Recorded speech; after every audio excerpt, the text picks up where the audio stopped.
Welcome everybody to Troubadour channel. My name is Kirk Barbera, and today we're going to be talking about what everybody had been talking about and is no longer talking about, but we're going to do what I'm calling a retrospective on the Coldplay Kiss Cam.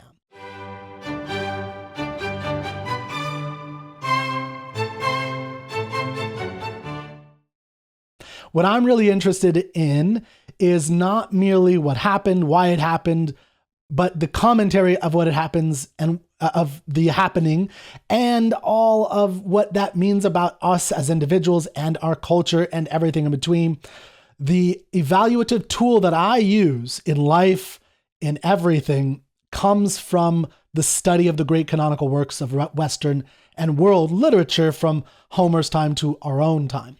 And that's the tool. Those are the tools that you learn in exploring great art, applying that information, knowledge, and experience and wisdom into the evaluation, judgment, and understanding of a cultural event such as this. And why I'm calling this a retrospective, a backward looking back in examination, is because what I want to do that nobody else seems to be doing is looking at the total picture and trying to get a real understanding of a cultural moment.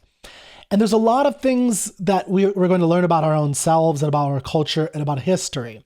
So I'm going to be bringing up classic paintings, classic operas and operettas, classic novels, classic poetry, epic poetry, historical events, and as well as religious, theological, and all kinds of things. We're going to bring this all together. And that's what the liberal arts, that's what the studies of the humanities, that's what a study of the canonical works really does for you, is it allows you to sift through the morass, the good, the bad, the ugly of all the things that have occurred in human history, from the best of, because that's all you can read, you can't do everything, of this. Okay, so that's what we're going to look at. Before we get started, because we're talking about an affair, and that's one of the things we're going to be talking about, is affairs. Why are we fascinated with affairs? We love adultery.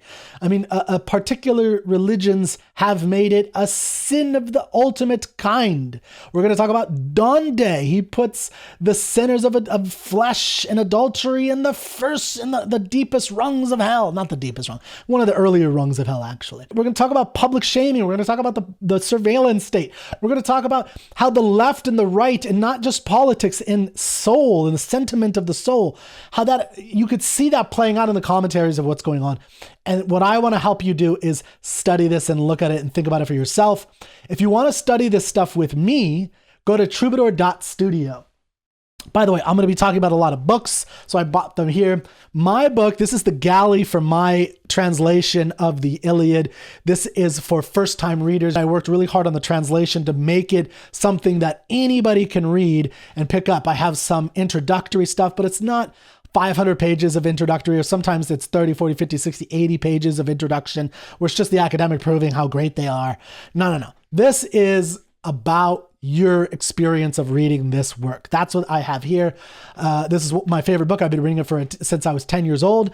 And this is the book that this is the book I wish I would have had when my teacher told me, Kirk, you're bad at everything, but you score pretty well on reading comprehension. So I was like, I don't know what to do with that. So I went out and I asked, what's the greatest book ever written? And they said, well, the Iliad. So I got my parents to go buy the Iliad, and I bought it. I read it. I cried the whole time because I didn't know what was going on. It's like, I'm not even good at this. So for the last 30 years now, I've been trying to figure out this book, trying to figure out great literature and art and sculpture and painting and operas and everything else. And that's it. Okay, so let's get into this. So the first thing I want to bring into your minds, I want your mindscape to have this image as we explore the Coldplay Kiss Cam. Your mind to have this particular image. You ready? Boom. Okay. This is a painting by Hugh Merles. If I got that wrong, I'm going to put it in the description. I'm doing this off of memory. But the important thing that I want you to think about is, what do you see here? Take a moment. Pause. It's okay to pause for a second. What do you see?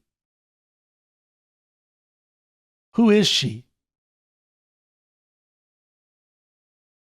Where's this from? Who's in the background? What era is this? What's on her chest? Why does she look the way she looks? Look at that look. This is why painting and sculpture, great painting. So after like 1930s, most painting sucks. Just going to say that. Now there's great paintings that happen. I don't want to be too ubiquitous about this, but a lot of modern art has ruined art in so many ways. But that's a discussion for another time. This is an amazing painting. If you were to walk through an art gallery and you saw this, how could you not be struck by the look on her face? She is shaming you. How dare you? Dare you do this? Who are you? Right? And maybe you interpret this face a little bit differently. Look at that. What is that? That's an A. Now, if you already know what this is, great. You get flying colors in passing. That is an embroidered A, beautifully embroidered. Now think about what this is from, why it happens this way. Look at this baby playing with the embroidery and looking up lovingly at the mother. I'm going to assume this is the mother who is eagle-eyed, staring at somebody. I would not want to be the who she's looking at like that. Right? Oh my God. I mean, that is ferocity. That's ferocity, right? Like, ooh, look at the eyebrows and the muscle above the eyebrows. Like, that's a woman who's going to tear you apart. Now, if you know this scene, this comes from one of my favorite books, a book I really love, The Scarlet Letter. Right? This is Hester Prynne. So this is Hester Prynne. Early on in the book, I think this is obviously a depiction of after the custom house scene. She is brought out of a door, and she's in front of a public. She's publicly shamed. All the women and men are looking at her, and she comes out with this beautiful embroidery of an A that we saw, and she is owning it. And then she goes on a scaffold or a platform, and she looks down, or, in this case, she's looking up at somebody, but they're looking up, but they're shaming her. It's a platform, like a stage, to publicly say what you're doing is wrong. This is in the 1600s in puritanical America, where she was caught having an adulterous affair because she had a child out of wedlock, and they want to shame her. But what does she do? She shames them right back. She is a real heroine. I wish more writers would write like this kind of female, the ferocious female. Too many of the popular movies with female heroes today are them being ninjas. It's like, okay, great. They could be ninjas if they want to be. I have nothing wrong with that. But that tended to have been the man phase. If we want to bring women into that, great. I don't care. I love Penthesilea, is one of my favorite characters, the greatest Amazonian warrior of the Trojan War.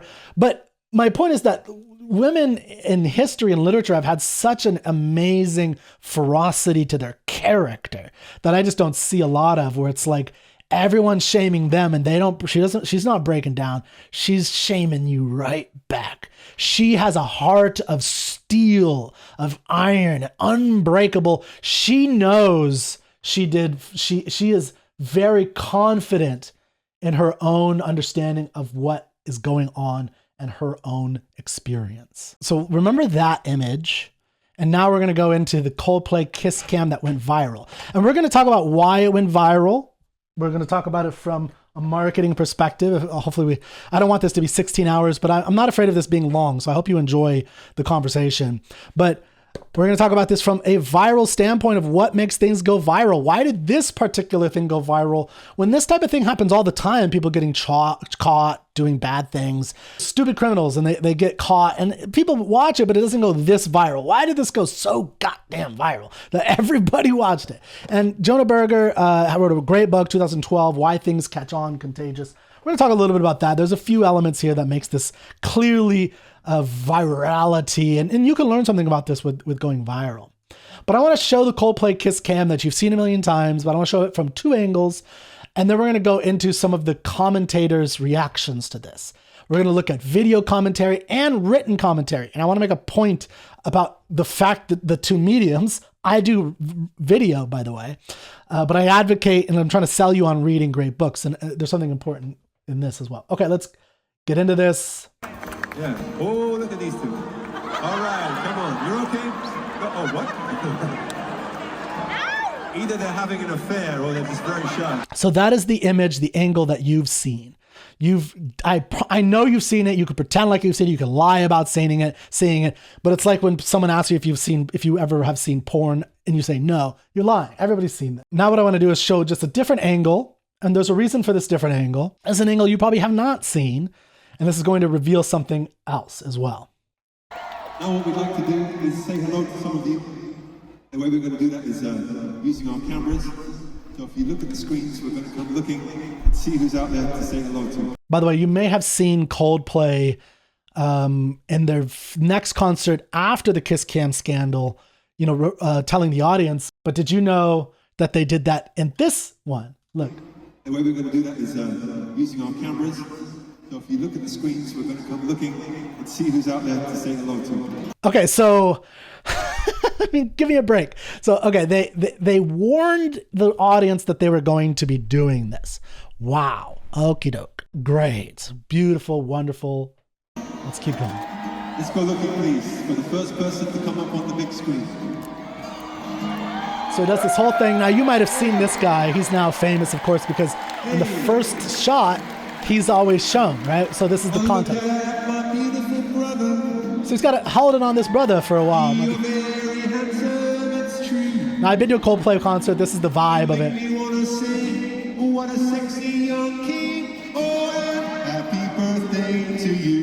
So look how many people are in the audience. There's over 50,000 people here. So you don't think it's going to happen to you probably, but it could. Yeah. Oh, look at these two.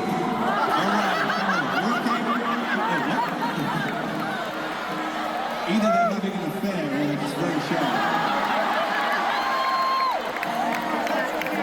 I'm not quite sure what to do. Did we drunk on you? Okay, all right. And then he moves to bananas, of course. Got to move to the bananas.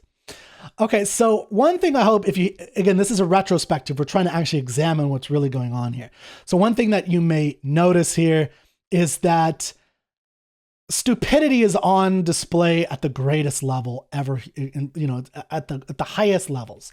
I mean, this is clearly they had every opportunity to do something and move out of the way. And that has to be fact number one about this, is that not only do you have an image of two people apparently in love, right? The first thing that Martin says here is, oh, look at these two. That's very cute. They were chosen because they looked like they were in love, right? That's why they were chosen.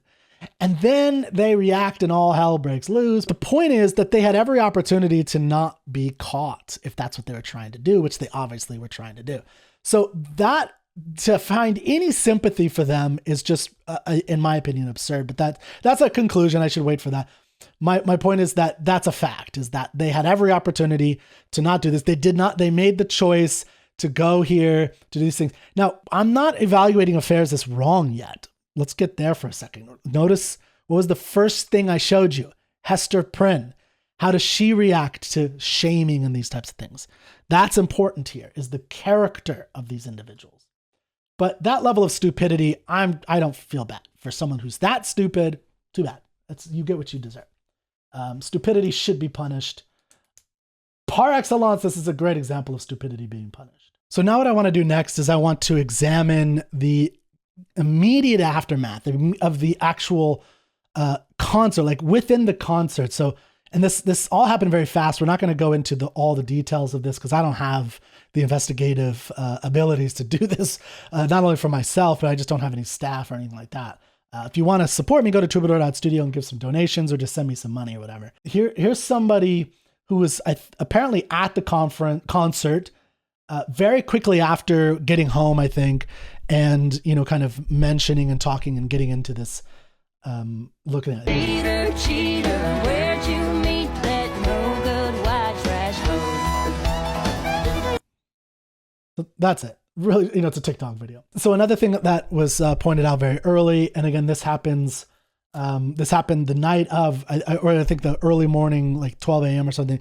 But this happens right from somebody who was, again, there's over 50,000 people in this concert. So we have to keep that context in mind at all times.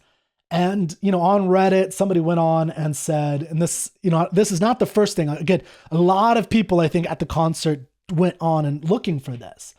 Because why I'm pointing this out for a reason. We're going to talk about this as it comes out later, especially as we explore the literature and art of all of this. There's someone, so there's an incident where Chris Martin made the mistake of calling Boston, Canada. And so they thought that was funny and wanted to see a video of it to kind of relive that. We have this desire today to relive these great moments in our lives, which we never had before, to have that ability. This is a new thing, I think, to some degree. Not completely new, but it's new that it's possible to do in the world that we live in. If you want to, here's our first great poem about this.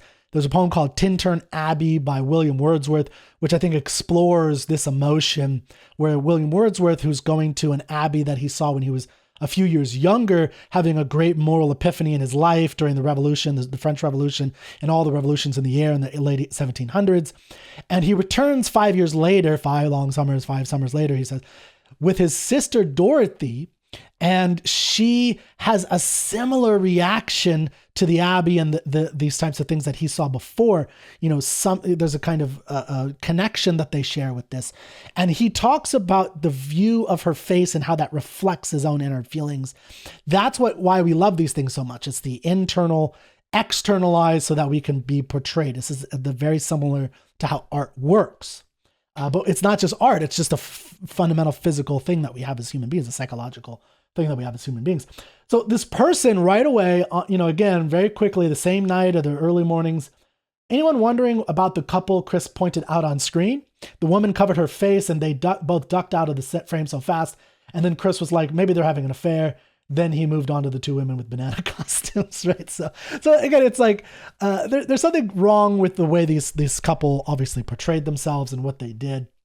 Really quickly, people pointed out CEO of Astronomer, so chief executive officer of a billion-dollar tech company, Andy Byron, and ironically, a woman he's having an affair. And then it was quickly pointed out that the woman was Kristen Cabot, the chief people officer of Astronomer. So a woman who reports to him, right? He's the CEO. So she reports to him and she's the head of HR, which, I think there's just so many elements here of what people don't like and why they don't like it. But anybody like myself who's ever dealt with HR, we don't like HR. And the reason is because I think secretly we all know that they're hypocritical. The CEOs are hypocritical. Like, don't do this. And they're all, banging each other and doing it's like, and I don't care, but it's like, don't tell us not to do stuff like that. That's crazy. So that type of stuff is one of the hypocrisy of everything is one of the factors we're going to talk about. That's, I think, part of the problem. Okay, so next up, we're going to be looking at a few video commentators that I'm going to give my own thoughts on. And then, and they all have to, and what's interesting to me, there's two exceptions. I have not looked at all of the video commentary, of course. I've selected some that I think are representative. A lot of them work together. So a lot of them are from what I would say is the religious nationalist conservative right. There's two that I would put in the video part that are more from the left. So we have Stephen Colbert here. We have somebody named Josh Johnson, who's one of the new co-hosts or hosts of The Daily Show sometimes. There's The View, but I'm not going to show The View. They just did generic commentary. There's Good Morning America. And there's Yaron Brook. I'm going to talk about Yaron Brook, who's my hero in many ways, but I'm going to have to bash him here. Sorry. So if you come just for Yaron Brook bashing, get out of here. But I'm sorry that his take, I think, is so off. It's funny. And I love him. Go see YaronBrookShow.com. Go view him. I listen to his commentary all the time. I'm a financial contributor, small, because I'm a baby little YouTuber. Nobody cares about me. But this is, I think a really good example of somebody, I admire, I listen to, I agree with so much of what he says. But man, in this case, he's just, I think he's way off. He's on some things. I don't want to be too hard, but just not the right approach in my view. And we'll see why. So we're going to talk about all this stuff. We're talking about Matt Walsh, Michael Knowles, Ben Shapiro, Brett Cooper, who I think actually has one of the more benevolent, beautiful views of this. But okay, so here is uber left person, Stephen Colbert. What is his take? How does he comment on this? And here we go. Wow. Oh, he's doing a Kiss Cam parody. Guys seem to love being on camera. They love being on camera. Oh, yeah. Oh, look at that. Jon Stewart and Schmucko O'Beans. I cannot watch that every day. Ah! What is this? Uh-oh. Either they're having an affair or they're just very shy. Hold on, wait, who the hell are... And then he gets served a subpoena or something like that. Okay, let's go back to this. So, what I want to point out about all of this, I noticed this about the left that do video. So again, I have not done a full categorization of everything. It's just impossible. But a lot of the prominent ones, they tend to just be pointing out the humor of this.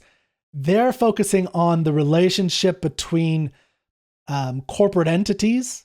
And you'll see this actually, even when they're not talking about Paramount and Donald Trump, which they're doing here. And the implication, of course, being that Stephen Colbert's show is being canceled because of this affair. I don't know that that's completely false. Looking at the numbers, I don't think that that's likely. It seems like this is just the way things are going. And hopefully you'll be watching my show instead of their stupid show, where they spent $100 million. Like I think he is $20 million. I'll do it for $10 million. All right. I'll do it for $10 million. I'm not as funny. I think he's probably funnier, but he also has a big staff. I think if you gave me a big staff, I could do this. If you gave me $20 million and $100 million plus budget a year, I think I could do this. But okay.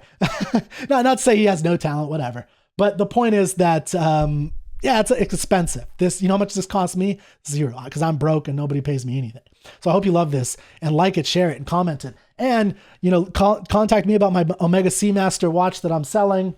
It's very expensive, by the way, but it's worth it. And go to troubadour.studio and buy my book on the Iliad, or of the Iliad. This is a translation of the Iliad from the original Greek. Go to troubadour.studio, sign up for the Literary Canon Club so you too can learn all about the history of the world, the universe that you live in, and understand it and experience it for the right reasons, and not just be bogged down, and don't be a one book person. And I don't care if you're an objectivist, a Nietzschean, a Christian, an Islamist. I don't care where you're from. Never be a goddamn one book person. You should be a multi-book person. I'm a multi-book person. I'm flawed in many ways. Multi-book person. This is the first other book you should read. Get yourself out of the world that you live in, and baby, get yourself a great book. It's not on sale quite yet. This is a galley copy. But it'll be on sale very soon. troubadour.studio/Iliad. troubadour.studio/Iliad. So check this out. Okay. So we got this image, we got this experience of this guy making fun of Donald Trump and Paramount, whatever. Again, for him, it's a lighthearted, the scandal itself, the Kiss Cam thing is just a lighthearted thing. It is not some immense, indication of cultural rot and horrible things or whatever. It's just like a funny thing of two stupid ass people getting caught doing something that they think is stupid. And we're going to talk about this in a second because they think it's stupid. Or they think they're wrong in doing. Okay, now this next person that we're going to be doing some commentary on, somebody I really don't like, but part of what you have to do when you want to examine, think, experience, sift, judge, understand, conclude, you have to look at things you don't like to look at. And this, I think, is a terrible human being for a variety of reasons. This is revealing to me of a disgusting soul. The lady doth protest too much, Lady Gertrude says, when she is being shown, this is in Hamlet, when she's being shown an image of a king and a queen on stage acting out vows of love that the woman, the queen is saying to her king. Queen Gertrude in Hamlet, who has married the murderer, she doesn't know this, but has married her husband's brother less than 2 months after his death. And she says of the player queen, she does protest too much, when Hamlet is trying to get her to admit that she was ridiculous in her affair. But the revelation of the spirit of that line, the lady doth protest too much, methinks, is the line. The spirit of that is the desire and the understanding of revealing the internal machinations, understandings, thoughts of feelings, experiences of another person. That's why we look at art. We want to understand the internal worlds of other people. This is a good thing in a lot of ways, and we could talk about this. We'll talk about this as we go. But what you're about to see, I think, is something you see from Christians and the right and religious people in general all the time. It is, to me, a revealing of something about their soul. And I think people cling on to this in this kind of adamant way, the way that they do, because there's something wrong with their soul. Now, I don't know. It's very possible that this person we're going to see is the cleanest Mother Teresa, beautiful, perfect Christian saint ever, but I doubt it, right? I doubt it. I bet he wouldn't admit that because he knows at one point he's going to get caught, but we've all had this experience. Okay, so I'm going to share some of that. We won't watch the whole video. I'm going to watch some of it. So prepare yourselves for a face that I think a lot of you like, some of you don't like, and I don't like anymore. He said a few good things early on in his career, and then he became utterly ridiculous as a human being. And this is one example. All right, but you've probably seen this video from the Coldplay concert of CEO Andy Byron. So here's essentially the facts, and I have a lot of thoughts on this. So they were doing a funny kiss cam in between songs. They found a couple in the stands who was cozied up to each other, and as soon as the camera hit them, they both freaked out. As you saw, the guy ducked down below the camera, and she walked away out of shame. A very important word. That's right. By the way, he's correct that it is an important word, and that they did duck because of shame. Shame. We're going to dive into this. Now, the lead singer of Coldplay, Chris Martin, goes, they're probably either having an affair or they're incredibly shy. Turns out Chris Martin was right. They were having an affair. Andy Byron's the CEO of the company, and the lady of the head of HR, Kristen Cavett, of the tech company. So Byron has a wife and 2 teenage sons. His wife has now taken her last name off of Facebook. So he's going through things. By the way, this is like a couple days after it all happened. So one of the things about the commentary, that all the commentary I'm showing, is that this happens very quickly, which is why I want to do a retrospective to kind of pause, think things through a little bit. There's a ton of material here. The first of which is as soon as the camera was put on them, their behavior changed. Yeah, we know that. Why? That is a good question. Well, because their sin was being made public. Oh my God. Okay, so it's a sin thing. Okay, so it's a sin. What kind of sin? Notice how he talks about sin. I think this is really important about how you think of sin. That's why. Because they actually knew what they were doing was wrong. So that to me is really important, actually, is what do you think is sin? And he's correct that the couple thought it was wrong. That's important. And that's one of the reasons why it went so uber viral. We'll talk about this.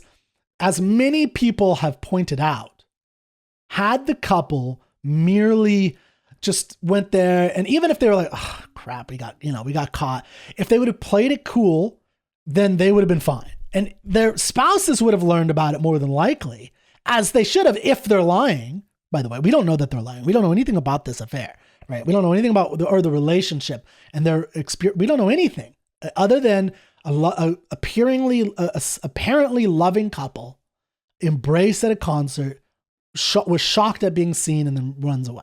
In shame. That they are feeling shameful for some reason is important. Now, of course, what the reason is exactly is identified by the great Charlie. And I hate that we have the same names in a sense. If Eric and I would be at a Coldplay concert, which I would be rather caught dead than be at a Coldplay concert. It's cool to make fun of. I've been to a WNBA game than go to a Coldplay concert. Oh my God. What's wrong with WNBA? What an asshole. Banal and a waste of time. But it's fine. It's a free society. You do whatever you want. But if Eric and I went to a Coldplay concert and they showed us on the video camera, I guess we would smile. I'd be more worried that a lib would come and yell at me, but it wouldn't be embarrassing. But isn't it interesting? They knew what they were doing was wrong. Yes. And when sins are allowed to happen in the shadows, you act a certain way. Okay. But all of a sudden, if you feel as if, or if you know you are being watched, your behavior changes. Okay, so that's an important part we're going to dig into a little bit, is the shadows idea and the being watched idea. Now, let me just first talk about adultery. We need to make adultery shameful again. Whether adultery should be shameful or not is a very complicated thing. It's not something that has been automatic in society as the way society has dealt with it, one of the great examples in literature is Odysseus in book 23 of the Odyssey. When he comes home to his wife, Penelope, who has, as a good wife of the ancient Greek variety, has just been trying to fight off all the suitors. But Odysseus comes home and brags about his sexual conquests, and Penelope is proud of him. And this is a weird thing to us, but there's a sense in which the views, one, this is written in, dominantly for men, of course. And that's true. And there's some sense of that. Now this changes over time. So in the book, the Aeneid is one of the books we cover in the canonical works of Western literature course that I do, where we read through from Homer to Ayn Rand, a great thing. So join up for Troubadour.studio. Right now we're doing Middlemarch next, is the book we're doing in August. But a book I really recommend for people is a really fascinating book called Marriage: A History, How Love Conquered Marriage by Stephanie Kuntz. I thought this was really fascinating. That goes into how we view marriage, what marriage is, what holds it together, why people got married throughout history.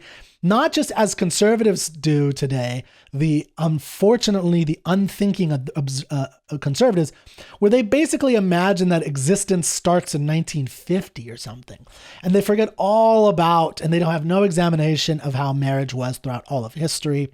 For instance, the idea that the man takes care of everything. That's ridiculous. There used to be a concept in medieval times for hundreds and hundreds and really thousands of years to some degree called that they identified as kind of the yoke mate, where both were actually kind of equal partners in the working on something. It's only in more modern times that we have. So my point is not to go through the whole history of this, but this is really fascinating. But how we view adultery is really, really important. For instance, it used to be the case that only women could be adulterous, right? And even in medieval times, like you wouldn't really take a case against a man too much, and you wouldn't believe it as much. It would only be if the woman did it. And there's a lot of psychological, cultural reasons for this. And, anthropologists have their pet thesis on these types of things. I think all of them are basically wrong. A lot of this, I think, comes from a particular kind of duty viewpoint on the relationship between a man and a woman. One example of this, one of the early examples of this that I think really shaped Western culture is the Aeneid. During the time of Augustus, this is the first emperor of Rome after Caesar, after the triumvirate. Then you get Aeneid, and he actually is kind of consciously trying to craft a story of the West. And he gets his friend Virgil to write a book called the Aeneid. In the Aeneid, Aeneas is, he has personal desires. The most famous that has echoed through art and everything throughout all of human history is Dido and Aeneas. And I have a painting in my house of this. It's a beautiful story of Aeneas falling in love at first sight at the Queen of Carthage. And they get married under lightning, and the Zeus of lightning, or married by consummating. But then Aeneas is called by his god, and it's a very different god from the kind of Greek gods. If you read my Homer, go to Troubadour.studio, you'll see a lot of how the gods are depicted there. And if you read the Aeneid, which I hope to do an Aeneid soon, you'll see very different portrayal of the gods. But the god is more of a voice in the sky, like more recognizable to how we think of the god, how Charlie Kirk today is doing it. This is why I say read the literature of the world, because you could see how it's like, it changes. And now Charlie Kirk is, in his mind, in the mind of a conservative Christian single book man. That's who Charlie Kirk is. He's a single book guy. Even if he reads other books, he doesn't examine and really deeply investigate and think through them. He's a single book individual. In his mind, there's a voice commanding sin. That comes right out of the Aeneid, pre-Christian being spread around and all these types of things even. This is early. During that same time, so you have Dido and Aeneas. During the same time with Augustus, he's doing this with multiple things. It's a conscious effort. Augustus and this is actually before the Aeneid is done by Virgil. Augustus takes his enemy, Mark Antony, who has eloped with a foreigner, Cleopatra, abandoning his Roman wife. And Augustus uses this as propaganda to try to destroy Antony. And it kind of works, by the way. It gets people emotionally opposed to him. So this idea of emotionally destroying your enemies and getting joy from that is something that is universal. We'll talk about as we go through. A counter poet at the time. So this is a fascinating moment in history, this Roman moment of Aeneid. At the same time is a beautiful poet by the name of Ovid.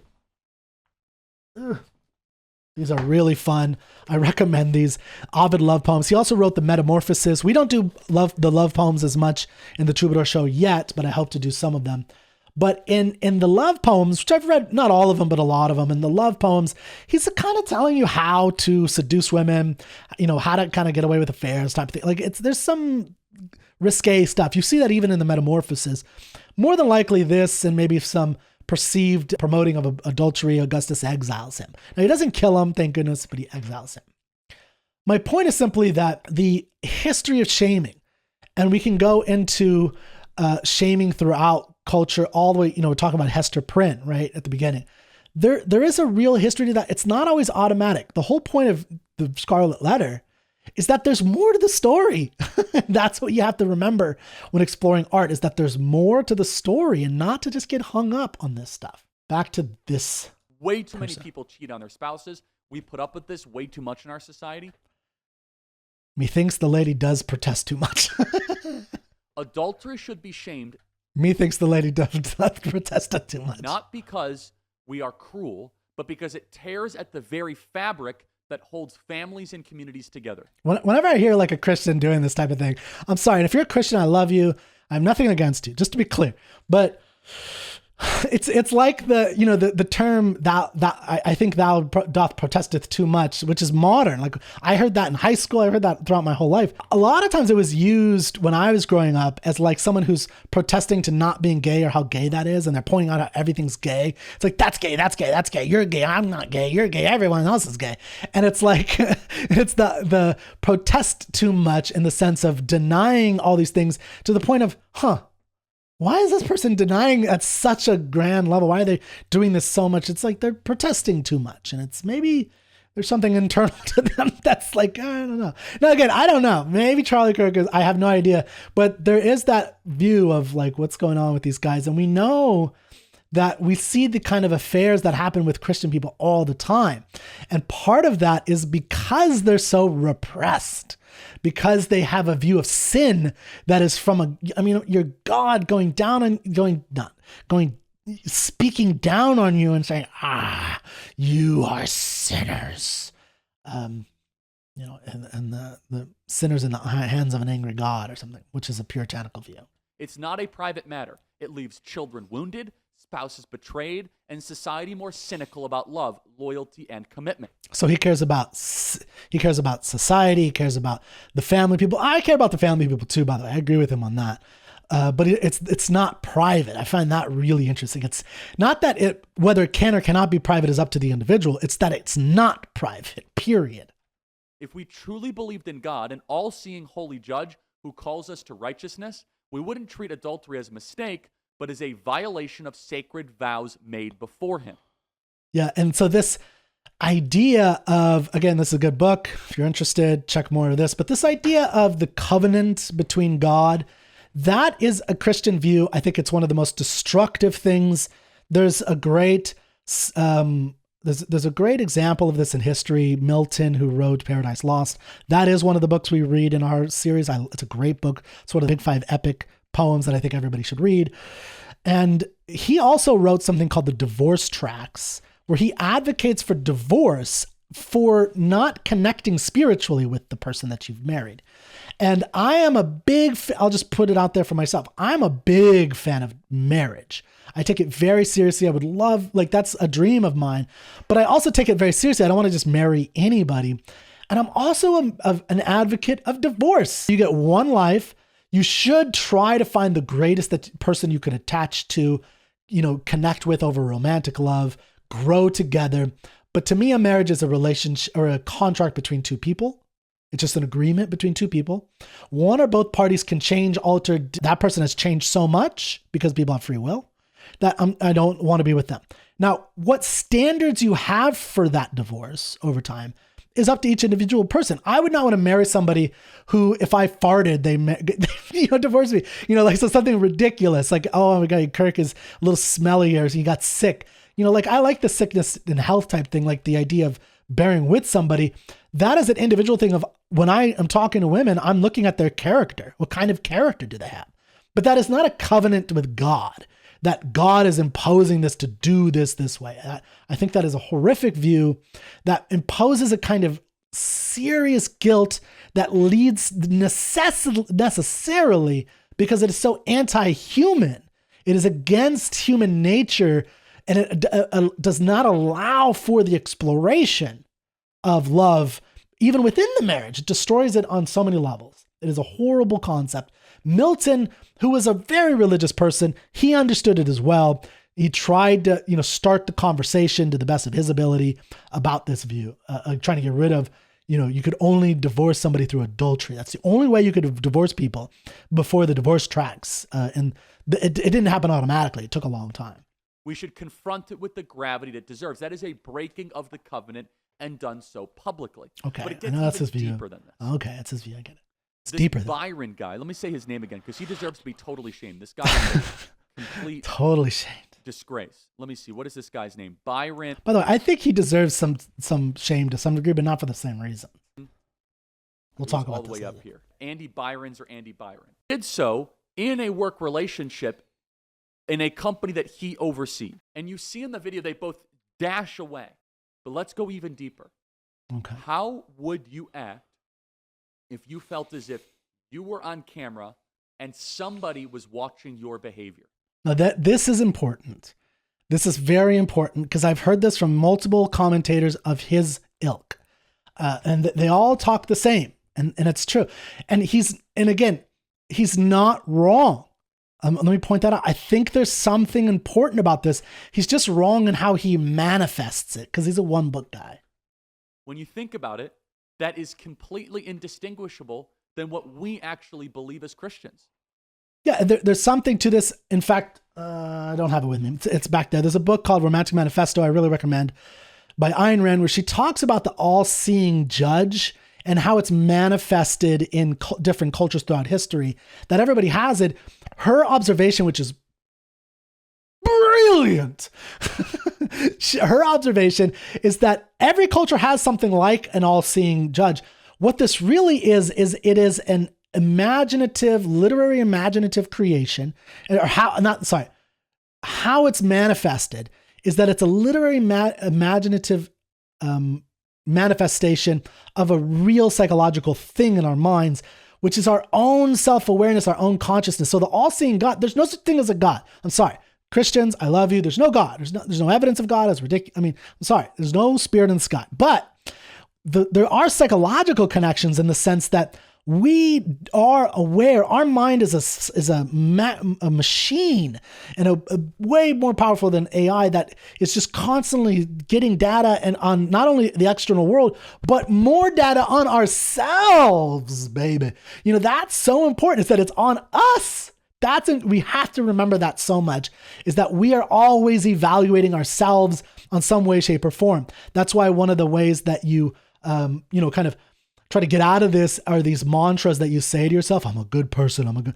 It's like, well, maybe you're a good person, but make sure you're actually a good person. When you do that, don't be an asshole, and say that to yourself and continue acting like an asshole. There's going to be an incongruity in your own mind about how you think and act. I don't know, if you think you're a good person, you think you're doing great, you think you're doing wonderful things, you think you're in love, but because you haven't connected the two things properly, when someone catches you, you're shamed. Okay, let's get into this. We as Christians believe that there is a holy God There's not a holy God, but there is the psychological mechanism of your self-awareness. that is watching us. No one's watching you. You're watching yourself. That's more important. Now, we'll talk about the all-watching panopticon later. Do you know that there has been studies to show that in an operating room, for example, if they even put two eyes up on the wall, that people's behavior changes, people treat each other better? If people think they are being watched, and I'm not arguing for a surveillance state, I'm talking about the moral. Do you believe that there is a God that looks at everything that you do? No, I don't. But I do believe that we have our own psychology looking at ourselves, and we are the best and most important judges of ourselves. This is what it means to be truly selfish, is to hold yourself at a high standard, and that you are the God of your own mind. You are the king of your own kingdom, of your own internal kingdom. And that is such a healthier view, because it means that I do the evaluation, that I does the evaluation, that I don't have to rely on a preacher at a Charlie Kirk, out of Matt Walsh, which we're going to talk about, out of Michael Knowles, out of Ben Shapiro, out of Jordan Peterson, out of Joe Rogan, out of Yaron Brook, out of anybody. Nobody gets to tell me how to think, feel, and experience. It's me. I do the judging. And by the way, I'm the harshest judge out of all these mofos. Nobody judge harder than me, baby. I'm a judge, right? I'm bringing down the gavel on myself. Andy Byron and his chief HR chief, that makes it even worse, his HR chief, Kristen Cabot. That is pretty bad. I mean, come on, don't do that. If you're going to sleep with her, then great. Keep it private or be honest with it in the sense of, you're going to tell everybody that it's okay to sleep with your coworkers. Like, don't hold contradictions. Did not believe that there was a God always watching them. But so this is why these people are so stupid. But you just said that they knew they were shameful, that they acted shameful. And when you look at the video, they realized they were shameful. So they maybe did, right? But as soon as the world decided to look, I mean, okay, I'll take back what I just said. Maybe in his view, I get what he's saying. He's correct in this sense. Get them that it was only the external world that brought this out of them, which by the way is true of most people, and a problem for sure. They went away in shame. Everybody, the lesson is this. For any of you, and for us that are dealing with sins, should it take the rest of the world to publicly see Obviously not. us to change our behavior? Or should it necessarily be enough that we believe there is a God that is looking at us? Okay, now we're going to switch gears to my favorite podcaster, my favorite political commentary person, but somebody who I just absolutely disagree with on this.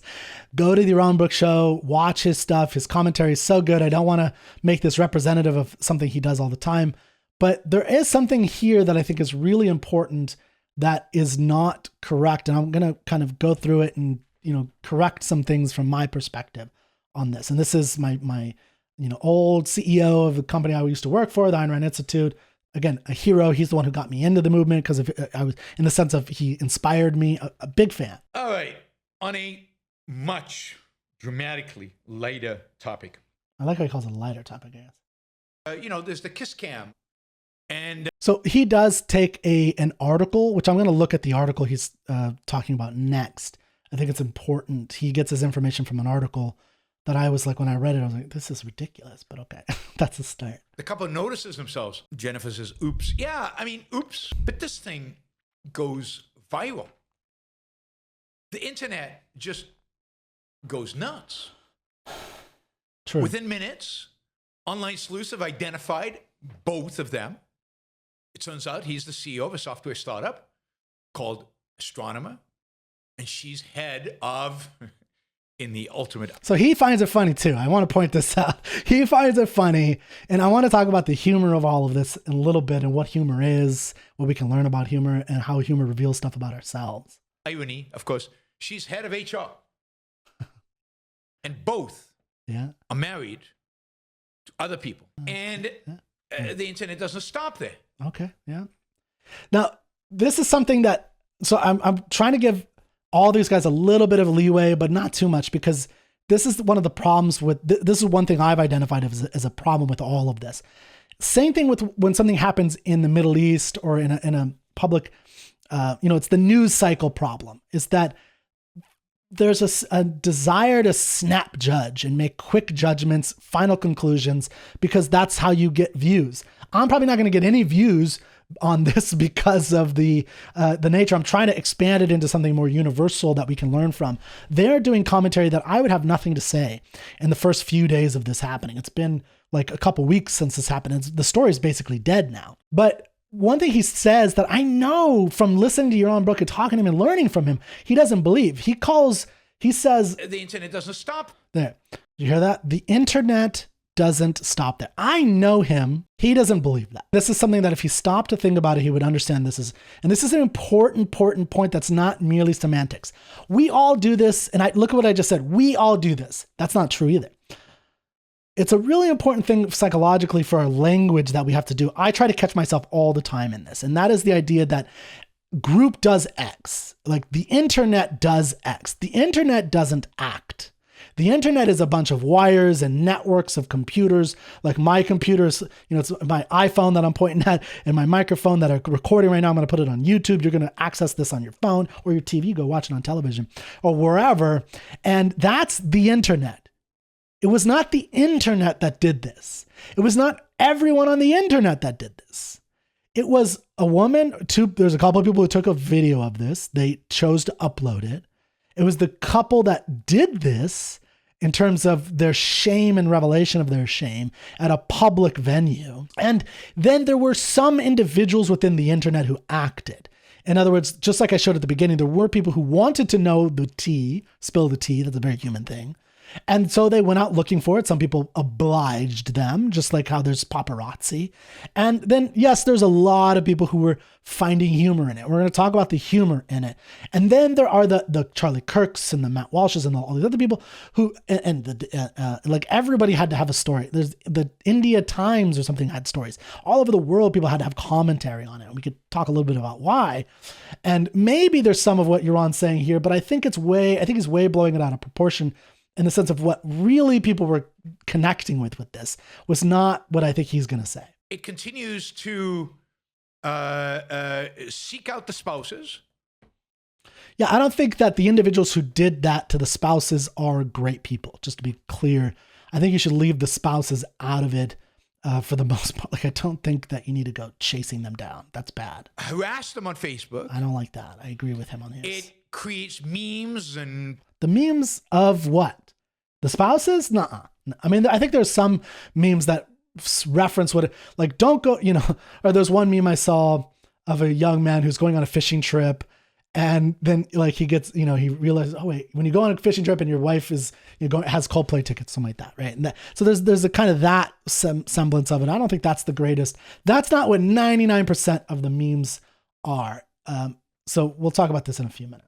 Pictures and the video goes viral and it goes everywhere. Even to the point of creating a fake statement from the CEO. Yeah, I'm glad he waited long enough for this, because if you watch a lot of the early commentary, they didn't wait. And they all, a lot of them made it as though it was a real statement. There was a lot of false things said that were expressed. But this happens in all kinds of events where people make stuff up.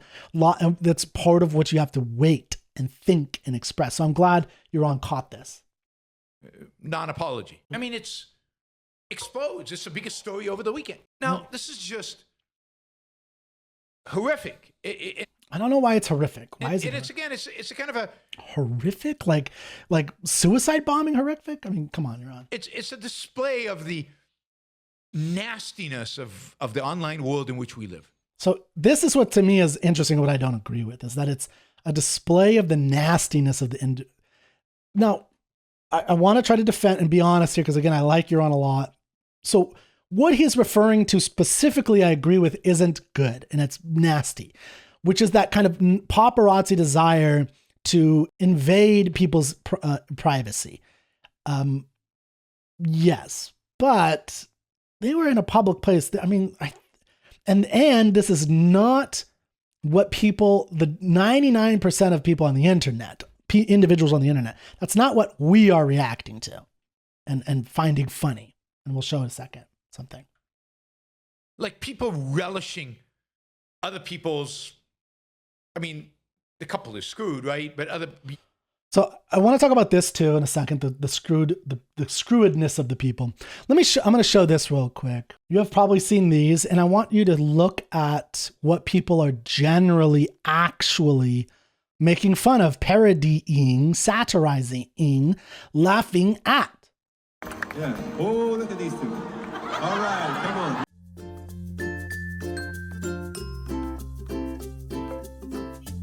Is it at their downfall? Are we like laughing at them because they're at home crying to their husbands? No, that's not what people are laughing.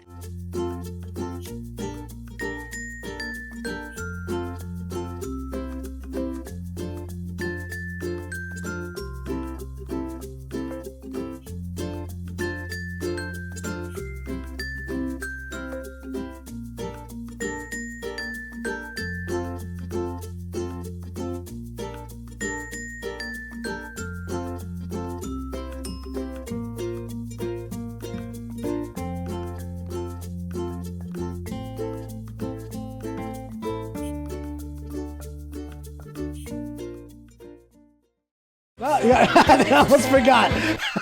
They almost forgot what they were doing, which was making fun of the moment. That is what 99.999% of people are doing. I'm sorry you're wrong. You're wrong. I love you, but you're wrong. This is a beautiful moment of people laughing at the incongruity, the metaphysical incongruity of someone who is out in public pretending or acting in love or being in love, and the incongruity of them being caught and the shame they feel. So they clearly see this as wrong. Why it's wrong, what makes it wrong, what are the indications and implications of that? That's an important distinction to think about. I'm trying to point out how Christians are categorizing this in one way. And we're going to see some of the articles from people on the left and how they're categorizing it, and how Stephen Colbert uses it as a kind of example of, or he uses it to put the spotlight and make fun of the Paramount and Donald Trump experience. But I want to read something from Ayn Rand that I love. It's one of her Q&A. I really like this book, Ayn Rand Answers. She's such an interesting thinker. Whether you agree with her or not, I don't care. But she said, again, this is just like something interesting to think about. So this is what she says about humor. This is in Humor and Morality in the ethics section. And she's asked a lot of questions during her life. Now, what is humor? Humor is the denial of metaphysical importance to that which you laugh at. A classical example, you see a snooty, well-dressed dowager. It's like a rich woman, who got a dowry, I think is the idea of a dowager. She's walking down the street and she slips on a banana peel. So, you got a hooty-tooty, haughty, I'm better than you type person walking down the street. Ha ha ha, look how great I am, slipping on a banana peel. What's supposed to be funny about it? It's the contrast of the woman's pretensions to reality. That's why we laugh. That's why everyone's laughing at this. Because, again, I showed you at the very beginning, but they are so stupid. These are C-suite level people, right? These are highly educated, highly successful. They're so effing stupid that they go to a concert with 50,000 people. And they think they're not going to get caught. And then, now, of course, they don't think maybe that they're going to be on the Jumbotron, but you got to think that you might get caught. I mean, how stupid. And as I showed you in that second angle, Chris Martin told them, we're going to be showing you in the audience. And again, watch that second angle. They had plenty of warning and they're still caught unaware. Like, now maybe I'm not trying to condemn the affair per se. Maybe they're genuinely in love. And in fact, I really think my personal view without any evidence is that they actually were really in love. People get married for all kinds of reasons, usually for economic and social status reasons. Read this book. It's a really interesting survey of the history of marriage from the ancient times to our own times. Man, people get married for all kinds of reasons. A lot of times it's the wrong reason. You marry, I'm reading Middlemarch where this woman, Dorothea is marrying a man clearly who's right to her and what she thinks is correct in the kind of Christian sense, but it's clearly to her and most other people, or to other people, not her, that it's the wrong man for her. And that happens so often. And when you have these things where you're married to somebody that and you have all these kind of elements of guilt in Christianity, and then these types of things happen. And that's why affairs and adulterous affairs happen. And it's unfortunate that people are lying to themselves.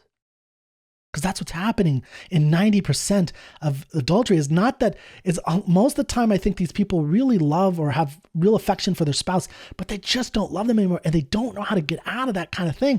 But they want to experience love because love is so wonderful. It's the greatest experience of human existence. And the beauty of the spirit is going out there.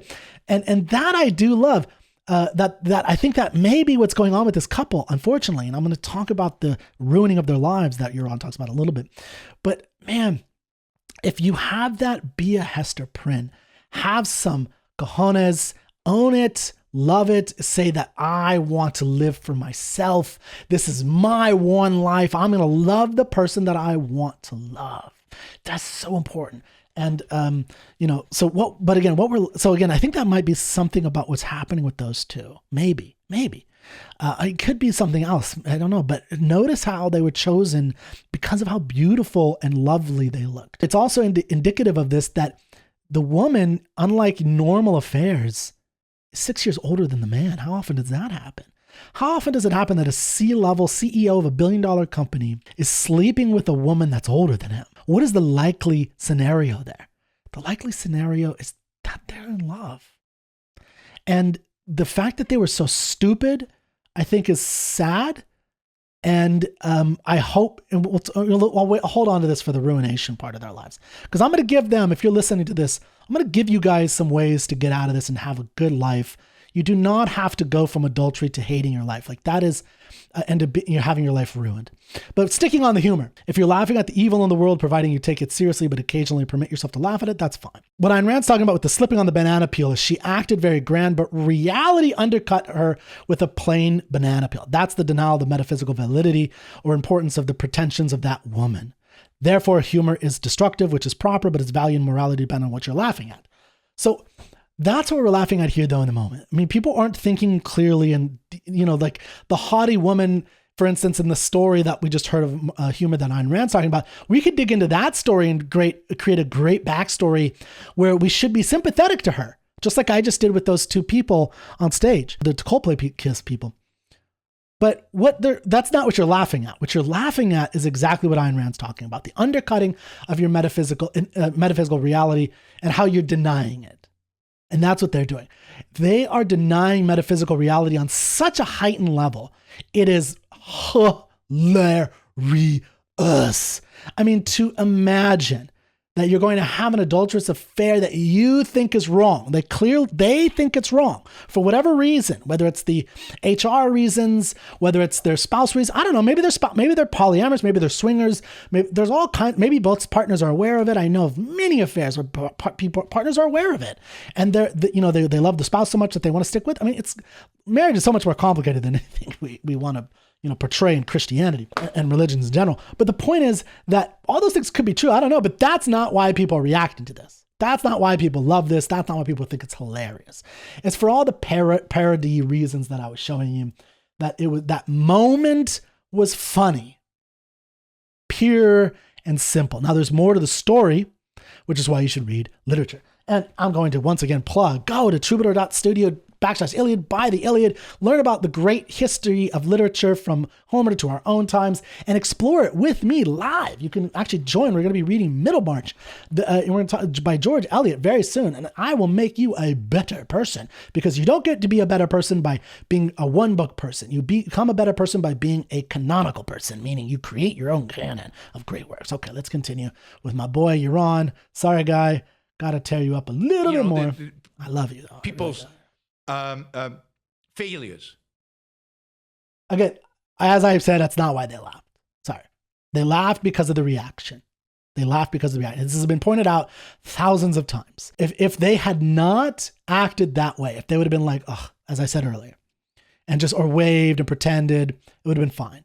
It was how they reacted. That's why it went viral. There's a book I recommend everybody read, Contagious by Jonah Berger, that goes through social currency, practical values, triggers. So there was a trigger. It was a 7-second video. So it's easy to spread. That's why it was so spreadable. It was high emotion for a variety of people and different reasons. That's another reason why it was, because it showcased emotion and it evoked emotion in everybody, including even Iran to some degree. We're relishing it even more because once they discover he's a CEO, he hates CEOs. Now, I think he's right about this. I don't think that's the main reason, but I do think there are people, like all artwork, they interpret it in different ways.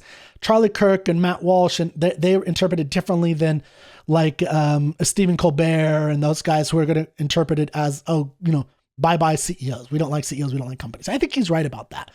But I don't think that's the main thing happening. Again, I showed you the parodies. There's millions of views of these kinds of things. They're super popular. That's the dominant theme of what's going on. Yeah, there's always little undercurrents of evil and bad things and bad actors, sure. And he's probably a millionaire. Oh, we definitely hate millionaires. Yeah, I think there's some truth to that too. Yeah.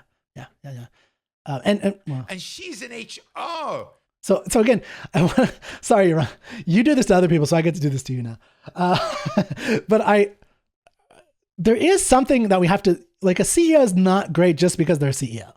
And I think Rearden knows this. He's a smart guy. He knows lots of CEOs. sometimes CEOs are bad CEOs. Sometimes they're not good. And we don't know. What is real is that all of us do, most of us, not Rearden, because Rearden has been he is a CEO. I'm a CEO of my, one person thing. And I recommend more people become more CEOs of your life. We often most individuals have lived under the guise of a corporation, of a CEO and HR, and it sucks. They're dumb. They may do great things, but we experience it as don't do this, you have to do this, even though we know it's not a good thing. And, a lot of the tech people like the Elon Musks and who have reorganized things to be a little bit more rational and make more sense because they realize how arbitrary a lot of it is. That's good. One of my points is that a lot of us just kind of react to, God, we hate these HR people who are telling us what to do. They're hypocritical. So that's part of what we're reacting to. That's part of the emotional baggage behind it. Now, when we attach this all CEOs are evil concept to it, that's bad. That's not good. All CEOs are not evil. Some are good, some are bad, some are dumb, some are great, some are amazing. To achieve that level is difficult for pretty much anybody. But remember, and our beloved, and I want to talk about this in a little bit. Rearden is the CEO or ex-CEO of the Ayn Rand Institute, and our beloved Atlas Shrugged. Need I remind you that we have a dumb CEO and a great CEO, James Taggart, Dagny Taggart. She's basically running him. And we have an affair. We have an affair at the center of this bad boy. Don't forget that. And Ayn Rand had a lot to say about affairs, actually. You can read some of it, and they're pretty interesting. You don't have to agree with her, but you should think about it. Well, I hate HR. They're the ones who tell us not to have affairs within the office. Yeah, it's kind of, don't be hypocritical. So it's like, yeah, they relish this. Again, the relish. This is the next interesting thing. Now, this happens. It would happen in if an affair, people are caught having an affair, people are shamed, and there are all kind of shaming rituals that people go through in order to penalize the offending couple. But it's usually done on a small scale among people who know each other or within a community where people know each other. And it's, containable, but this went global. And why do people care? Why should people care? Well, I told you why people care. So I think I'm more correct on this. It's the humor and the hypocrisy and the comeuppance. Yes, there are elements of different groups saying different things, like the right, attaching to this because it's like what I was showing you with Charlie Kirk. It's an evidence of the all-seeing eye of God. It's the universality of their view of sin. So you'll see this, I'll try to show some of Michael Knowles, Matt Walsh, Ben Shapiro. They all say kind of the same thing. I mean, the story Rearden is doesn't. Not the couple. I don't care. Neither do I. I agree with him on this. The story to me is the reactions to this. Had an affair. Lots of people have affairs. Lots of people, yeah. Yes. Sorry, I'm doing what Rearden does. I'm not pro it, but it's none of my business. Although it's I kind of have indicated this. There's an implication of everything I've been showing you. In art, in operas, operettas, there's Tristan and Isolde, the medieval story and the 19th century opera. There's all kinds of operas that showcase infidelity and adultery and the internal, and we're fascinated by this. If you turn on TV that quote unquote women might watch more, right? The kind of reality show, it's all about this kind of thing. If you pick up novels, a lot of it's about improper marriages and marrying the wrong person and the genuine love you have. So, I'm sorry to these two people who got caught up in this, but it is extraordinarily human interest about love. And there's a deep conflict that we're all interested in. And I think it's really important to tease out for yourself what that is and what that emotion is. It doesn't affect my life. No, but I know you like operas and operettas because you love that kind of stuff because you're great. And I agree with you. And there's great, and you love the Dagny, Taggart, and Hank Rearden because it teaches you something important based on her. Now, again, but my point is simply not that. My point is simply that is why this occurred. That is why this was so widely expressed, why it was so widely, approved of by people in the sense of watching it. And that's why it was so widely of interest. I don't think it's a nefarious thing. I think it's because it's a 7-second thing that's like a work of art. It has art elements, and it's just happenstance that it happened this way. You know, it doesn't often happen like this. It's just a confluence of a lot of things all at once, particularly these dumbasses and their experience, their reaction. It doesn't change my view of the world. It changes mine in the sense of what I learned. We live in a world in which this is what people care about. Yeah. Okay. That's the story. Yeah, I'm okay. Yeah. The story is that everybody cares. There's stories about this and everywhere. Most of the stories about it is everywhere. He, of course, has resigned as CEO. Their lives are ruined now. Okay, I want to talk about this. I think there's one other thing he talks about I want to mention. Nah, sorry, bud. Let me show you something. Do you know who this is? Who is that? Justine Sacco. Ruined lives. Let's talk about this for a second. Are lives ruined by these viral moments? My contention is only if you're an asshole and an idiot. I mean, in the 90s, we had a president who slept with an internet secretary and lied about it. And there was rumors about the details of the blue dress and cigars and all this stuff. Lied about it to the public people. Lied about it in front of Congress in a courtroom, asked us what the definition of is, and was, doing fine. His life is not ruined. We have a president now, before he became president, who was caught, with a hooker cheating on his wife, and he's now the president twice. I mean, this is Justine Sacco, who did a tweet, and I dug into this a little bit. She sent out a tweet in 2013. This is one of the first big cases of the ruining of your life through a tweet, saying, "I'm going to Africa. Hope I don't get AIDS. I'm kidding. I'm white." By the time she landed from her 11-hour flight, her life was ruined. She lost her job. There was public outcry, yada, yada, yada. Now she's the chief communications officer at Match.com, or Match Group, which does Tinder, Hinge, and all these other groups. So my point is simply that, and you see this all the time, Kevin Hart did things. He got some little backlash. It didn't go well. Will Smith is a good example where he did something genuinely bad, slapping a comedian, Chris Rock, on stage in front of the Oscars, in front of millions of people, and thought he was going to get away with it. But it's also what he's doing to this day that's terrible. But people do all kinds of things. We have mayors and senators and congressmen who are, smoking crack out of the butt crack of a hooker, and a couple months later they're fine. And it just, the idea that this kind of virality ruins their lives is just, I'm sorry, there's no evidence for it. There's no evidence to my mind of this actually destroying their lives. Now, will it blow up their lives in the moment? Yeah. And how much more is it blown up because it was caught, because it went viral? I don't know if it's that much more than it normally would have been. So if someone at this concert would have captured it and sent it to the spouses, put it online, and then it didn't go viral. Let's assume that for a second, that they just caught them. It's like, I know them. Oh my gosh. By the way, they are 4 hours away. They're in Boston. I think New York City or something is where their headquarters are, or one of their headquarters for the astronomer company. You don't think that there might be employees of yours that go there? I don't know, or friends, people that know you. It's very possible that people would have captured them anyway, sent it either to a spouse or just put online and said that, and it didn't go viral because they didn't react the way they did. That's why it went viral. So let's say that happened. It still could have gotten back to their spouses. It could have gotten back to the board of the company that it was and they would have still, the same kind of consequences were very, very, very likely. And they were going to get caught. If they're this stupid, they were going to get caught at some point. Reality, you can't fake reality, baby. That is just something to learn about reality, especially if you're this dumb. So more than likely, that is the case. So what did the virality add to it? It just made it more exaggerated. It did negative things that I don't like. That is the, searching for the family. But it also brought us together at laughing at something really monumentally stupid, which is the thinking that you can get away with something on this level by, going to a concert like this, and just the incongruity of it.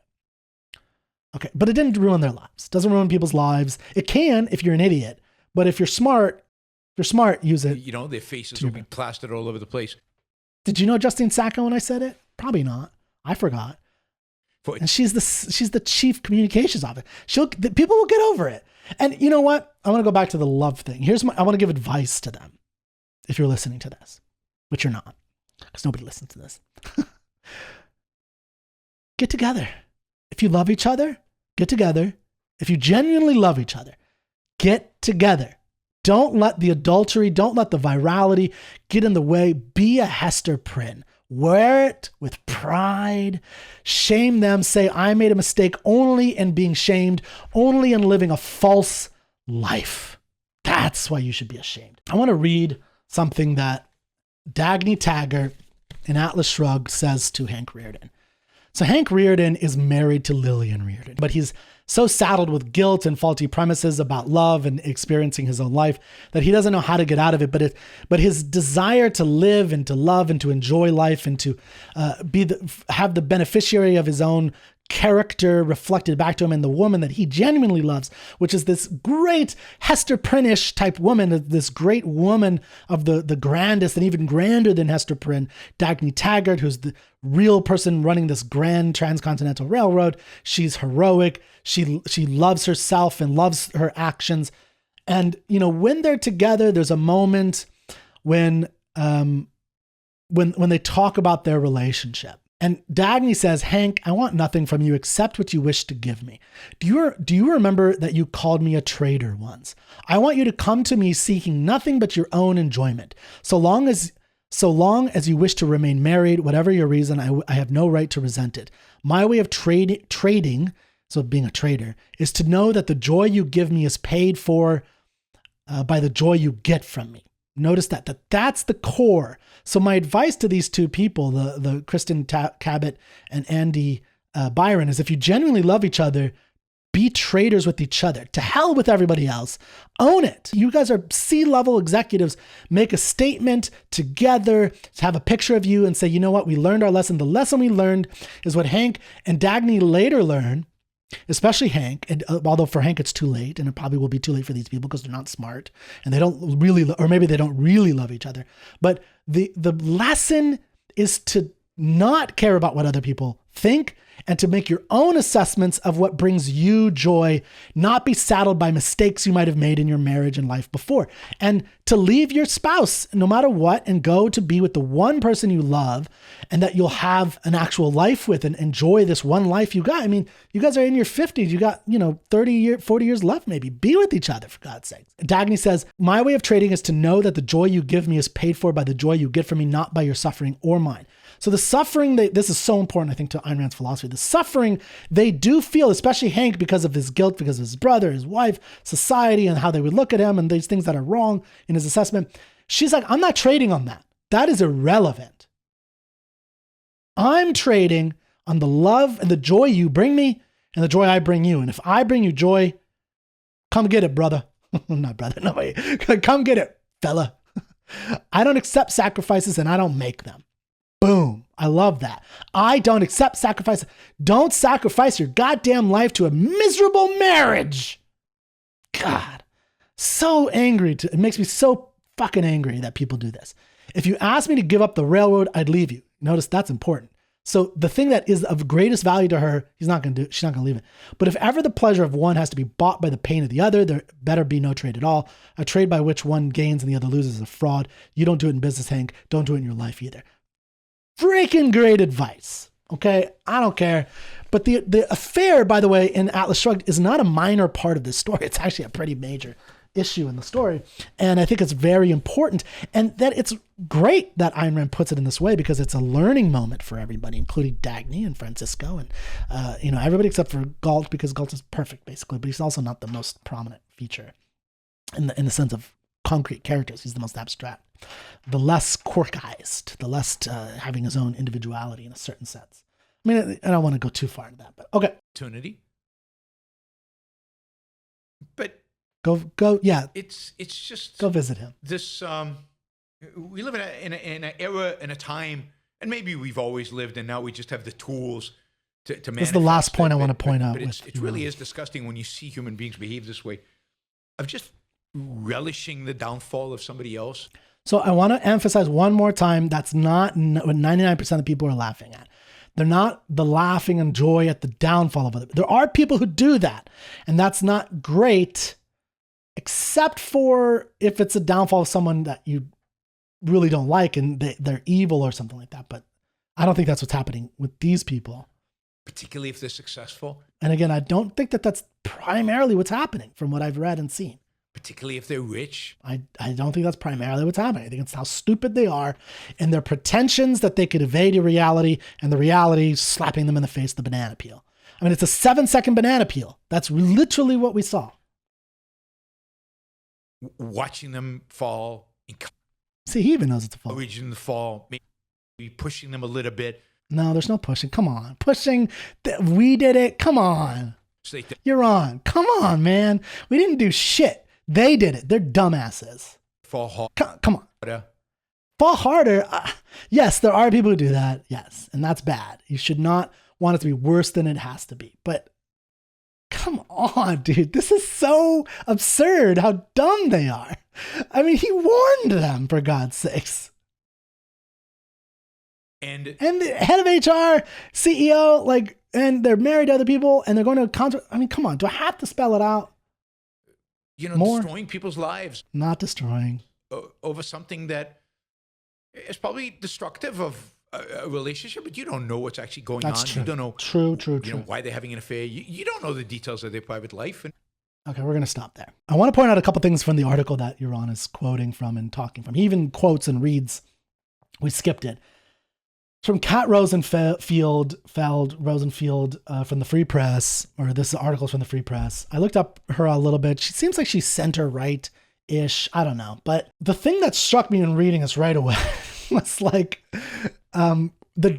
degradation and the downfall of thinking and writing and imagination. This is absurd. Now, I looked up Kat Rosenfield's, some of her books. I might actually buy one. One of them sounded kind of interesting. But this makes me turned off from her thinking as an imaginative thinker at all. This is absurd. She says, as a novelist, I would struggle to imagine a more surreal or absurd scene than last week's viral incident at a Coldplay concert, to the point where if I wrote it into one of my books, my editor would likely send it back with a note politely asking me to please tone it down. Really? This is that absurd? Like an affair being caught? You don't know about Anna Karenina?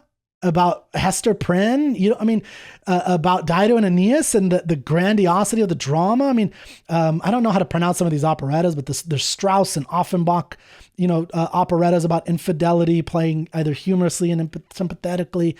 I think there's even some in Tosca and La Traviata. I mean, there's this is, what are you talking about? Read some literature, kid. What the hell are you talking about? That this is so absurd and surreal. And now, is it surreal, the scandal, it's the affair or the scandal? I think what she's saying is that how people reacted to it is so scandalous. But it's no, it's not. What kind of humans are you? You're all interested in this because you're human. And you should think about why you're human in this way. You're interested in this.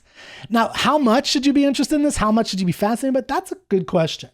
But I mean, come on, look at every tabloid, look at every popper. Is it the worst thing? There are tabloids in the Roman times, Chinese tabloids. They were writing little poems about this type of stuff. I mean, this is universal, dude. This is universal. An interest in the internal affairs of, especially the rich and wealthy, is a very human thing. I don't think it's the most evil thing in the world. No, don't let it get away from you and be your focus in life. Now, notice the language here. Forget about how this impacts people like the CEO and his mistress, garden variety sinners who, through a combination of terrible luck and atrocious judgment, will be famous and hated for the rest of their lives. Again, stop with this bullshit. Stop. They're not going to be hated, and they'll only be hated if they're so stupid. The vast majority of people are just laughing at the satirical way the way that they reacted, and at their atrocious judgment. Absolutely, and yes, terrible luck to some degree, maybe. But the hated part, get out of here.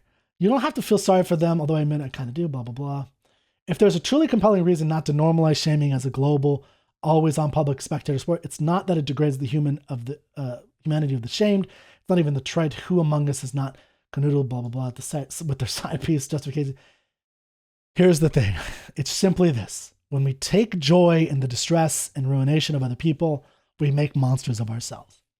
So I want to talk really briefly about Schadenfreude. So Schadenfreude is a German concept. I think it's early 1900s, pretty new in that sense. But, you know, maybe I'll leave links to this. I'll probably have some article about all this, but every culture has the concept of getting joy from the demise of other people as the broad concept. It's an emotional, psychological concept. It's thought of today. We use the term Schadenfreude. We feel it when we see an enemy sports team demise, whether or not we're playing them. It's like, I hate the Giants. Why? Because they've just been hoity-toity for whatever reason. I'm glad that they've got demise. I hate that enemy that we're at war with. Yes, they did something stupid and blew themselves up. Great. So there's something very good about this. What are we actually laughing at and not liking in this instance? Again, hypocrisy, the stupidity par excellence of being caught. Most people read the comments, watch the commentators, even people who are against them in a certain sense. Most people are like, everyone has affairs. Like, just don't be so stupid. There's a video that we're not going to have time to watch, I think, of Josh Johnson. He's a daily show person. He has like an hour and a half. It's got a couple million views. It's a whole thing. I'll share a link to it of this. What he basically does is he does a whole bunch of very insightful, interesting things about how funny this is and why it's funny. And that he's like, you know, the just being caught in a Coldplay Kiss Cam and they're in the Titanic pose. And this is why it's funny. So here's the moment of great humor.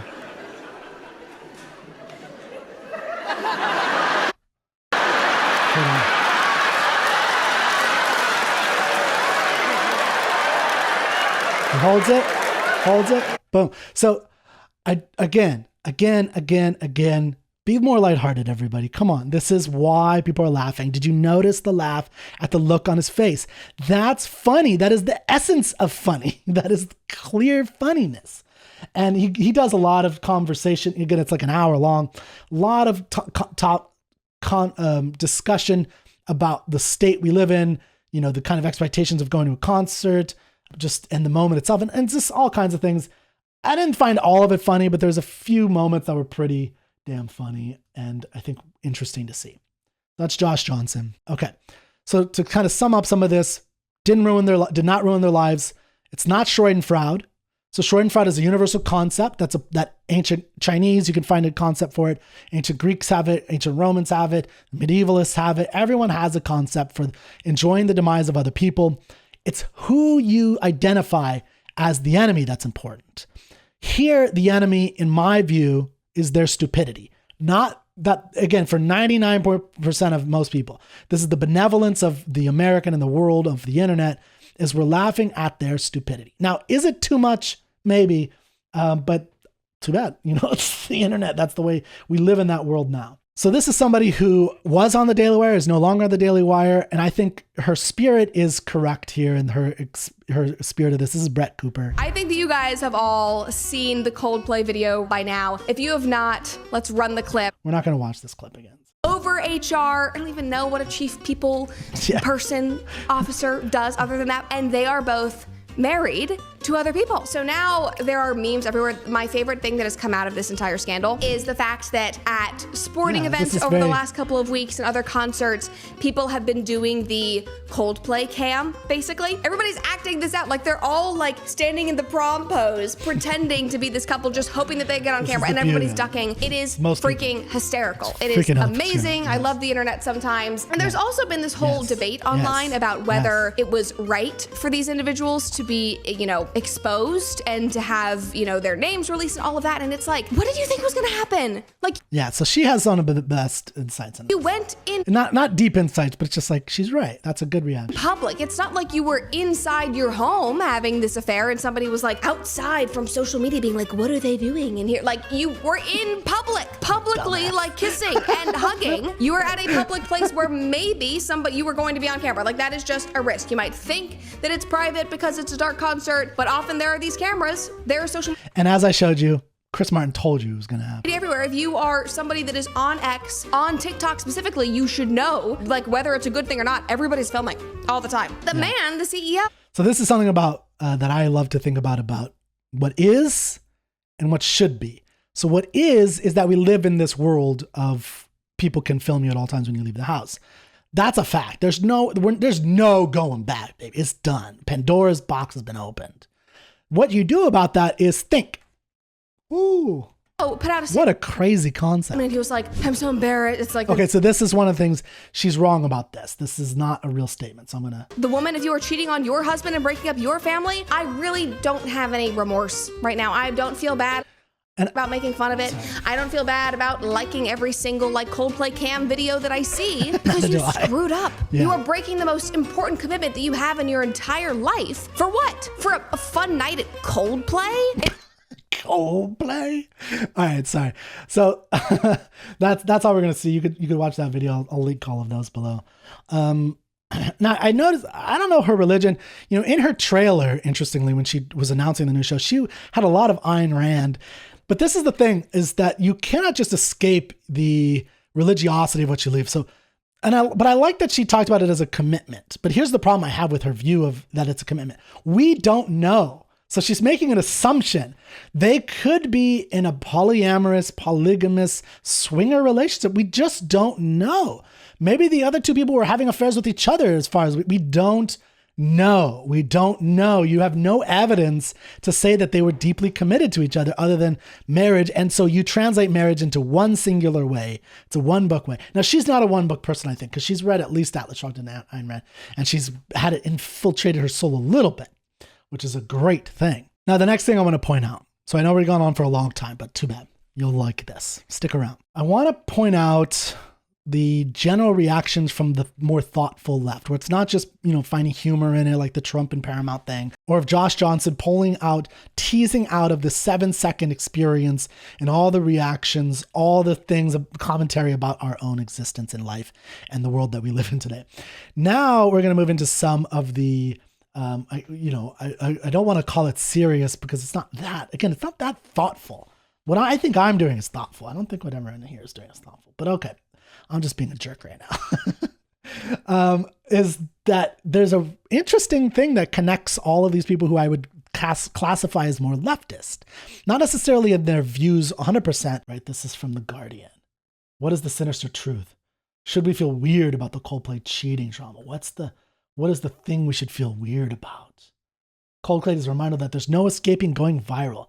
A CEO's affair caught on Jumbotron and spread across social media demonstrates that mass attention on today's internet tends to be deeply undesirable. So a lot of this is actually about the surveillance state and the panopticon, which is the all-seeing eye. But they're drawing it from a George Orwellian, this is all negative type thing. Notice the difference. So you see the right, I showed you Charlie Kirk. I'll show you a little bit more. I'd like to do some more videos of Matt Walsh and Ben Shapiro. I don't know if we'll have time because we're just going too long. But they say very similar things. Michael Knowles has a video. He describes the reaction as heartwarming due to it being us liking that it's old school degeneracy. And he mentions the all-knowing eye as well. Ben Shapiro talks about, well, people religious, what if you acted this way all the time? Matt Walsh, the same thing. If we acted all like we're... So they're coming from it as though this all-seeing eye, as represented in this case by a person in the audience, as kind of a goodish thing. And then the left is kind of looking at it as a more negative thing. It's like it's a bad thing.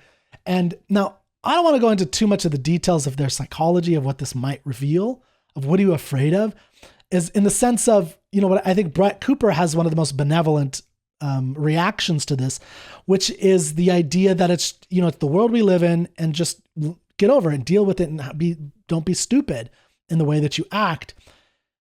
I want to point out the one problem I do have, which is when it becomes into the realm of the government, when it is in the Orwellian sense is the Big Brother sense. But it's not Big Brother that we live in a world of technology that now everything is on camera. You just have to deal with that and figure out how to operate in that world. So should we... Now, I also want to point out, I don't want to tell you how to feel about this. What does it mean to be private individual in public? I think that's a good question. We just have to realize the kind of world that we're in. The public is mostly having fun with the scandal. Here they do talk about some of the definitely negative things about some people. And I like how they say some. So they focus on that it's not everybody. It's some. I think it's a smaller group than we think. The vast majority of people, the people that are the millions and millions and millions of viewers, are just laughing at the stupidity of it. That's the most people. But then, yes, there are some bad actors. And there's some, understandable, it's more obvious concerns about our relationship to privacy. And I also don't like the idea of trying to police people who are reacting to this as though it's somehow our fault for liking this. And I don't know if I've mentioned this already, but I think Rearden said this, and he implied this in the kind of the internet and, the cultural raw, like his whole language made it sound like something wrong with me because I found it funny. It's like, and I didn't share this, by the way. Now I'm doing a whole thing on it, but I did talk about it with a couple other people, by the way. I don't think there's anything wrong with me for that. I don't think there's anything wrong with you. There's nothing wrong with you guys. Nothing wrong with us. If you wanted to go dox them, there might be something wrong with you. It's not a good thing. But the laughing at a clear sign of stupidity, which is 95% of this, 99%, that's fine. You're fine. So here's a line that Rearden also said, and other people have talked about, is the piling on thing. So, it becomes marketing fodder to do this. So basically this article and all these articles are about the social media, the terrible thing about the social media world we live in, which is the breakdown of private versus public, which I don't think is true in a certain sense, which I'll talk about in a second. But that's how they see it. It's like, now you can't get away with stuff. I mean, that to me is the implication. Here's the real story that I want you to get out of all of this. In a public-private world, in a world where there's this kind of thing is easily can happen to anybody, although it's not likely to happen on this scale to anybody here. Virality is rare, especially this level of virality. But it is definitely possible that someone makes fun of you, that someone says something about you, that you do something stupid, you dance in public and someone records and makes fun of you, that you hit on a girl and it doesn't go well at the gym, that you say something at work that isn't appropriate, that's just the world we live in. It just is. Be Hester Prynne. Be Dagny Taggart. Be a John Gall. Be a great man or woman of great internal integrity. That's where the world of private public really matters, is what do you think? Not what does an all-seeing God think. You're the all-seeing God. Get right with yourself. And when they shame you, you'll be ready. You'll be there, ready to shame them back. That's the story of the A of Hester Prynne. Is she embroiders it in beautiful lettering and because she's a great embroiderer. In fact, she makes money from this later. This is part of the whole story of the understanding of the depths of what's going on. She is such a strong, powerful woman. Be that in your soul so that if other people think you're doing wrong and they call you out on it, you'll say, who are you talking to? Get out of my face. I'm going to shame you for your stupid, dogmatic way of thinking. That is the internal soul you should have. One of the reasons why I love Atlas Shrugged and Fountainhead and We the Living is that the main characters, the Howard Rourkes and the Dagny Taggarts and the Franciscos, they have that internal integration of their views about what they're doing and the actions they're doing and the way that other people are viewing it. They've thought about it. They've integrated it, and it takes a lot of effort. That's why you should join the Literary Canon Club and read the Homer, buy my book, troubadour.studio/Iliad. So you cannot be a one book person. You could also hit me up. You can send a comment if you're interested in my Omega Seamaster watch, which is very expensive. I'll show you a link. It's very expensive, but you could pick that up if you're interested. But anyway, so my point is of all of this that, be a Hester Prynne. Think through these things. Don't let it take over your life. If you are caught in a situation where you have this incongruity, which happens throughout all of our lives, that's one thing you can learn by reading novels and literature, is to see that in all human lives, at some point in your life, there's going to be an incongruity. To be a human is to figure out how to congruence. to congruous it, to make it congruous, to integrate it so that you have a more clear, solid point and, existence. And that's what you want to have. And that is so critical to living a good life. And I really want you to have a good life. And I want these people to have a good life. The Coldplay Kiss Cam, I don't know what's going on with them. I would love, again, like I said earlier, my dream for this, because I'm an arch advocate of deep romantic love. I really am. I think it's possible, but it's not a covenant with God. It's not something that you have to do because of a duty. You're not duty bound to anybody. It's because the joy that the person gives you. Go get that joy and don't let the world destroy you for it because you in a moment had an incongruous moment where you were wrong in your evaluation of your own affair. By the way, that's what happens in one of my favorite books, Atlas Shrugged, is the reason Hank loses the girl is not because, and I'm sorry I'm spoiling, but get over it. It's 1957. The reason he loses Dagny is not because his character changes or anything bad about him. It's because he didn't quick enough get out of the premise he had that he had some kind of duty-bound responsibility that led him to feel guilty about his relationship with Dagny versus the relationship he had with his wife, Lillian, who he realized he hated, who he realized hated her or him. Lillian hates Hank. She hates him. And at the beginning of the relationship, there was something beautiful that he saw, that he connected to, that he thought was pure, and that's what he loved. But that changed over time, and that happens. And so don't let those kinds of things go. If you find love, if you find something you love, don't let the goddamn world take it from you. So I hope, again, I don't think this is going to happen because I think they're going to make all the mistakes in the book. But God, I would love it so much if Andy Byron and Kristen Cabot said, you know what? We were in love. We made a mistake only in lying to ourselves about the love we felt for each other. And so we are sorry that we acted this way. We're sorry that people, went after our kids because of our actions. It's our actions that led people to curiosity to reach out to their kids. They shouldn't do that. By the way, you should leave people's families out of this. It's our actions that led to the commentary of our spouses. We're so sorry to our spouses. They did not deserve this. But at the end of the day, we love each other and we're going to be together. We should not have acted and reacted that way. We've learned so much and we're so excited about the future that we have in the last 20, 30, 40 years of our lives. I mean, they're healthy 50-year-olds. God bless them. And I'm an atheist saying that. I really, really wish that would happen. I doubt it. I think they're going to dwindle into some bull crap, but I don't know. We'll see. I hope that if they genuinely loved each other, not if it's a PR stunt, if they genuinely loved each other, get together, be with the person you love. Be a Hester Prynne. Thank you.